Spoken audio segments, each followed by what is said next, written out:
তো এই মুহূর্তে আমাদের সঙ্গে যুক্ত হয়েছেন গোপালগঞ্জ জেলা ছাত্রলীগের সাধারণ সম্পাদক আতাউর রহমান পিয়াল। অসত্যের কাছে কবু নত নাহি হবে শির, ভয়ে কাঁপে কাপুরুষ লড়ে যায় বীর।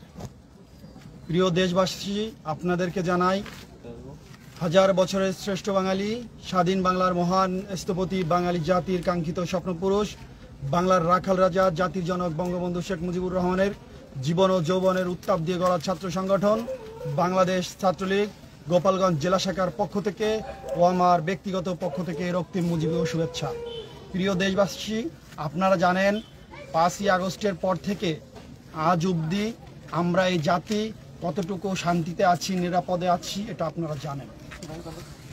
প্রিয় দেশবাসী, আজকে যে পরিমাণ মবের শিকার হচ্ছে আমার দেশের মানুষ, আজ যে পরিমাণ হত্যা করা হচ্ছে এই দেশের মানুষকে, নিরীহ মানুষদেরকে, যে পরিমাণ আমার মা বোনদেরকে ধর্ষণ করা হচ্ছে, 5 তারিখের পর থেকে আজ অবধি পর্যন্ত মানুষ শান্তিতে নেই, নিরাপদে নেই, চিন্তায় রাহাজানি। আজকে দেশটাকে কোন জায়গা নিয়ে গিয়েছে এই এনসিপি লিডার ডক্টর ইউনূস। আসলে আপনারা সকলেই জানেন যে একজন সুদখোর ব্যক্তিকে দিয়ে একটা দেশ চালাইলে ঠিক এরকমই পরিস্থিতি তৈরি হয়। প্রিয় দেশবাসী, আপনাদেরকে আমি উদার আহ্বান জানাবো, এই দেশের শান্তির জন্য, এই দেশের মানুষের নিরাপদের থাকার জন্য, এই দেশের মা বোন যাতে নির্ভয়ে বাসা থেকে বেরোতে পারে, সেজন্য আমরা আসলে রাজনীতি করি এই দেশের মানুষের জন্য। মানুষ শান্তিতে থাকবে, নিরাপদে থাকবে, সুখী সমৃদ্ধ বাংলাদেশ গড়ার জন্য। অথচ আপনারা জানেন এই জঙ্গি সন্ত্রাসীরা 5 তারিখের পর থেকে আপনারা জানেন আপনাদের উপর বিচার ছেড়ে দিলাম। প্রিয় দেশবাসী, এদেরকে প্রতিহত করেন, তা না হলে এই দেশটা ধ্বংসের দিকে চলে যাচ্ছে। আমি আপনাদেরকে উদার আহ্বান জানাবো, এদেরকে প্রতিহত করেন। আপনাদের এই পরবর্তী কর্মসূচি কি?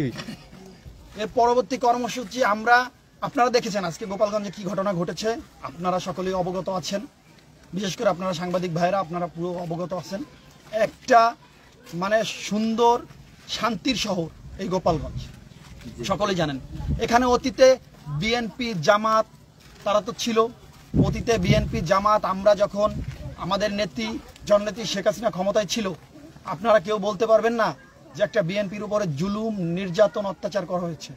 বরঞ্চ এই গোপালগঞ্জের মাটি ছিল জামাত বিএনপির এইদিকে আশ্রয় নেওয়ার জায়গা, এবং যারা আশ্রয় নিত তাদেরকে আমরা কিছুই বলতাম না, আরো নিরাপত্তা দিতাম। কিন্তু আপনারা দেখবেন রাজনীতিতে প্রতিযোগিতা থাকবে, কিন্তু এই যে প্রতিহিংসা আর এই এনসিপি, আপনারা দেখেছেন আজকে আমাদের যে পৌর পার্কে এনসিপি প্রোগ্রাম করার জন্য ছোট বাচ্চাদেরকে গুলি করে হত্যা করার চেষ্টা করা হয়েছে। আজকে কত লোক গুলিবিদ্ধ হয়েছে আপনারা সকলেই জানেন।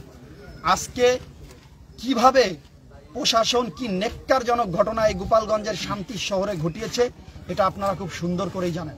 আপনারা জানেন বরিশাল থেকে আসার জন্য এই কুটালিপাড়ার দিয়ে যে রাস্তাটা আছে, এটা হচ্ছে সবচেয়ে মানে শর্ট রাস্তা, এবং এটা দিয়ে সবাই বরিশাল গোপালগঞ্জের মেইন রাস্তা এটাই। কিন্তু তারা আমাদেরকে বিভ্রান্ত করে একসময় বলেছে টুঙ্গিপাড়া দিয়ে আসবে, একসময় বলেছে খুলনা থেকে মোল্লাহাট হয়ে আসবে, একসময় বলেছে কুটালিপাড়া দিয়ে ঢুকবে, একসময় বলেছে যে আপনারা জানেন ওইখানে আমাদের কিছু হিন্দু সম্প্রদায়ের ভাইরা বসবাস করে, তারা শান্তিপ্রিয় মানুষ, তারা নিরীহ মানুষ, সেই এলাকাকে বেছে নিয়ে কাপুরুষ যে এনসিপি এটার পরিচয় দিয়েছে আপনারা জানেন। আমি আজকে বলতে চাই যে গোপালগঞ্জের মাটিতে এনসিপি প্রোগ্রাম করতেছে। আমাদের গোপালগঞ্জের যে ইউনিয়নগুলো আছে, এই ইউনিয়নের যে একটা ওয়ার্ড আছে, এই ওয়ার্ড যে ছাত্রলীগের প্রেসিডেন্ট সেক্রেটারি, তারা এর থেকে অনেক বড় প্রোগ্রাম করে। আর যদি আমার সেই ইউনিয়নের ওয়ার্ড ছাত্রলীগের প্রেসিডেন্ট সেক্রেটারি থেকে এর থেকে বড় প্রোগ্রাম না করতে পারে বা অতীতে করে না, এরকম যদি হয় তাহলে আমি রাজনীতি ছেড়ে দেবো। এই প্রোগ্রাম করার জন্য মানুষের উপর গুলি চালিয়েছে, এই গোপালগঞ্জকে অশান্ত করেছে। আর এই প্রশাসন এত বড় দালাল, আজকে আপনারা যা করছেন এর বিচার একদিন হবে ইনশাআল্লাহ। হ্যাঁ, এই মাটিতে হাজার বছরের শ্রেষ্ঠ বাঙালি বঙ্গবন্ধু জন্মগ্রহণ করেছে।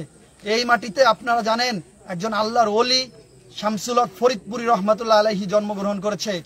এই মাটির তৃতীয় সন্তান জননেত্রী শেখ হাসিনা, এই মাটির সন্তান জননেতা জনাব শেখ ফজলুল করিম সেলিম। আর এই মাটিতে সবসময় প্রতিবাদী সন্তান গড়ে উঠেছে। অতীতে এই মাটি হলো রাজনৈতিক উর্বর মাটি। আপনারা যত আমাদের উপরে জুলুম, অন্যায়, অত্যাচার করবেন, আমরা তত সীসা ঢালা প্রাচীরের মতো শক্তিশালী হব। আপনারা যে 11 মাসে জুলুম নির্যাতন করেছেন, মহান আল্লাহ তাআলা আপনাদের উপর যেদিন নারাজ হবে, নারাজ হতে অনেক নারাজ হয়েছে, এবং আপনাদের খুব সন্নিকটে আপনাদের পতন। এই পতনের মাধ্যমে খুব শীঘ্রই আমরা দেখব আপনারা পতন হয়েছেন, এবং আমরা যেহেতু মাজলুম, আমাদের উপর জুলুম করা হচ্ছে, আমাদের সফলতা খুবই সন্নিকটে। ধন্যবাদ সবাইকে। তো আমি এত সময় ছিলাম হচ্ছে গোপালগঞ্জ, এটা হচ্ছে কাঠি ইউনিয়নে। ক্যামেরা কাজ করে না কেন? তো এখন এই কই, এই গাড়ি কই, বাইক কই, বাইক কই? ও, তো আমরা এখন বিদায় নিচ্ছি। এখানে মানে অনেক মানুষ দেখতেছি, মানে প্রচুর মানুষ। তো এটা হচ্ছে কাঠি এলাকায় আমি এখন। তো কাঠি এলাকা থেকে আপনাদের সর্বশেষ জানানোর চেষ্টা করতেছিলাম। তো এরই মাঝে তো আপনারা দেখলেন যে বক্তব্য দিছে।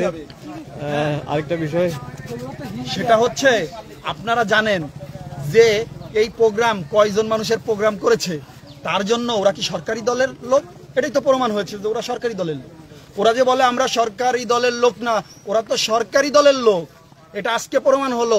কোন রাজনৈতিক সংগঠন, আপনার জামাত বলেন, বিএনপি বলেন, আরো যত দল আছে, কোন দলকে কি পুলিশ এইভাবে প্রোটেকশন দিয়ে কোনো জায়গায় প্রোগ্রামে নিয়ে যায়? জাতির কাছে আমার প্রশ্ন, কোন আর্মি তারা কি এইভাবে প্রোটেকশন দেয়? কি করেছে? আজকে আমাদের নিরীহ শিশুদের উপরে গুলি করেছে।